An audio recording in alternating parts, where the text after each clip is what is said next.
Hello મિત્રો, કેમ છો બધાને? જય માતાજી. ચાલો તો આજે આપણે જવાનું હતું રાજકોટ. આપણે નીકળી ગયા, વાસુકી દાદાના દર્શન કરી લો. રાજકોટ આપણે પહોંચી ગયા હતા, જે આપણે ગાડી લેવાની હતી ત્યાં.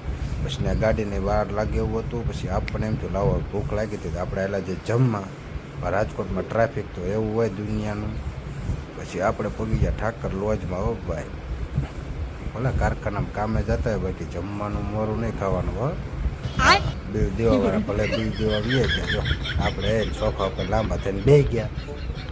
જેવા અંદર એન્ટર થયા તો મોટી તપેલા જેવડી થાળી. હો ઓહો, આમ જુઓ તો ખરા. છૂટા છૂટા બે ગયા એટલે વચમાં એક ફાઇટ મારવા ન બે, સમજ્યા ભાઈ મિત્રો. પછી આપણું જમવાનું થઈ ગયું હરું હરું ચાલુ. પછી આપણે મિત્રો આજે એવી જગ્યાએ જવાનું હતું ને. Hello guys. પછી મને એમ થયું પહેલાં ખાઈ લો ને સાની માનીને. પછી દેવો જેવું આવ્યું તો મીંડો ખાવા જ મીંડો. એટલે મેં કીધું ઘડીક તો રે કાકા, મીંડો વાઘોલો.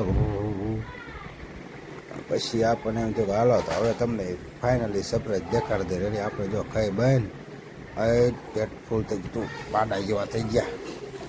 તો મિત્રો આ જગ્યા તમે ઓળખો છો, એકવાર જોઈ લો. ચાલો,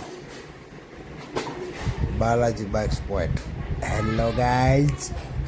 આજ તો મેં કીધું ભાઈને મળી એટલે, પણ એ ભાઈ અરે મહેમાન બેઠા હતા દાદા, એટલે ભાઈ આપણે મળ્યા નહીં.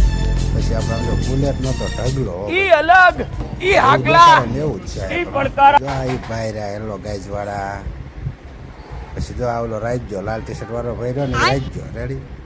હા, અને આપણે એમ ગણો ને તો એ ગુજરાતીના રજનીકાંત કહેવાય મોટા ભાઈ.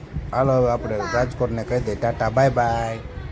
ચાલો ગુડ બાય. આપણા વિડીયોને શેર કરતા રહેજો, સબસ્ક્રાઈબ કરતા રહેજો, અને જય માતાજી બધાને.